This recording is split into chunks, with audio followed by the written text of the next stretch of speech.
Shalom e bem-vindos de volta ao Israel com a Aline. O judaísmo é uma religião que tem dentro dela vários grupos e eles vivem em diferentes lugares do mundo e cada um tem a sua cultura, com suas próprias comidas, suas vestimentas e até seu próprio idioma. E hoje vamos falar de um desses grupos, os judeus Ashkenazi. Quem eles são, como surgiram e também quais os seus costumes. E eu vou contar também da minha família, já que eu também sou judia Ashkenazi. Então, se vocês estão preparados, vamos começar. Vamos começar há 2000 anos atrás, quando a maioria dos judeus viviam na Judeia, onde hoje em dia fica o Estado de Israel. Até que acontecem as rebeliões judaicas contra os romanos.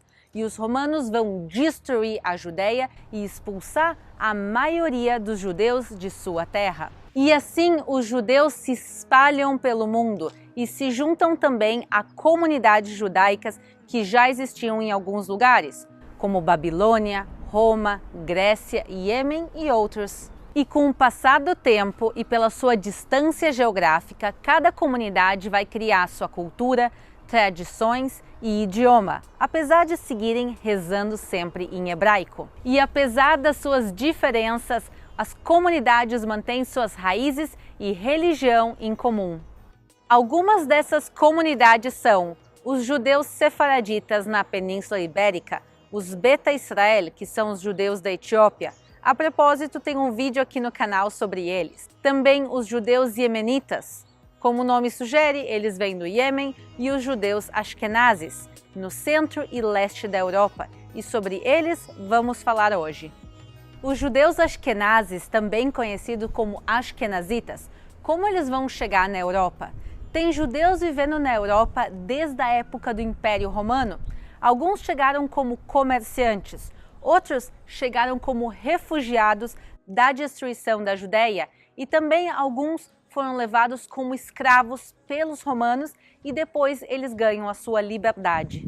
E por isso temos achados arqueológicos judaicos na Europa desde os primeiros séculos. Por exemplo, estes sepulcros judaicos que foram encontrados pela Europa e também pelos próprios escritos do imperador Constantino, quando ele manda uma carta no ano 321 para a cidade de Colônia, na Alemanha, dizendo que os judeus deveriam ser incluídos na Câmara Municipal da cidade, o que nos mostra que já havia uma comunidade judaica organizada ali. E a Alemanha e a França passam a ser o centro e o coração da comunidade Ashkenazi, e lá vemos a cultura florescer.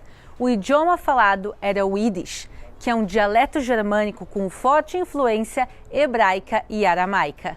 Aqui escrito agora um texto em Yiddish e vocês podem ver que o alfabeto é o mesmo que o alfabeto hebraico.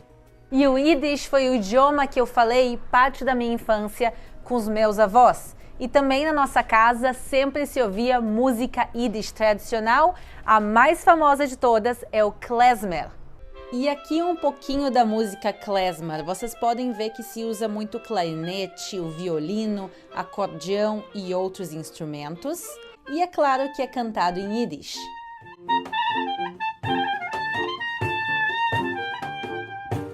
O klezmer também tem suas danças tradicionais que vocês podem ver aqui. A minha favorita é quando se dançam com as garrafas na cabeça.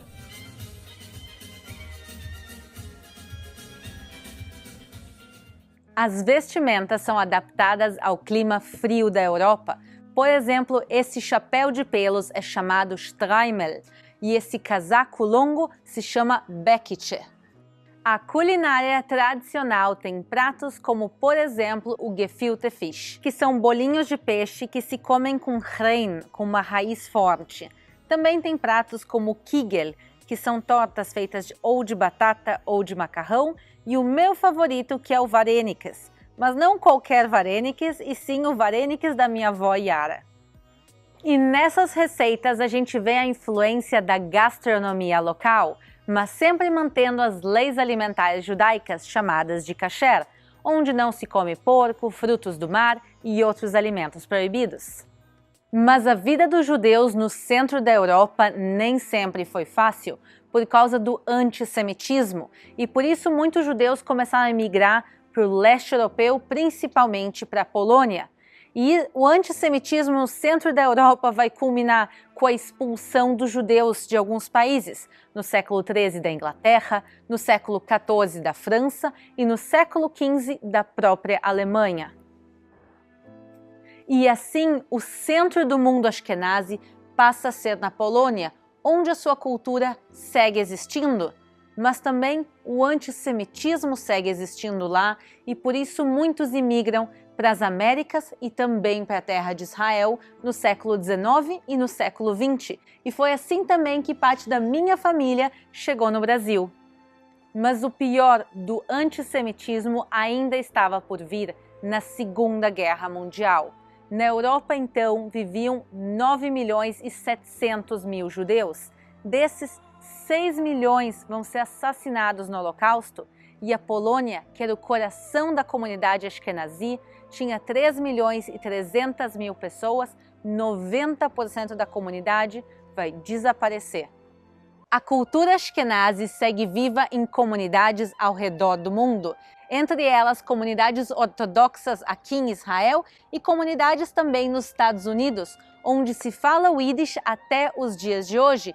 Inclusive, tem um teatro na Broadway do Violinista no Telhado em Yiddish. E quem não assistiu, pessoal, super recomendo um filme com o mesmo nome. E o Yiddish segue vivo também na literatura. Inclusive, em 1978, o escritor Isaac Bashevis Singer, ele ganha um prêmio Nobel por um livro escrito em Yiddish.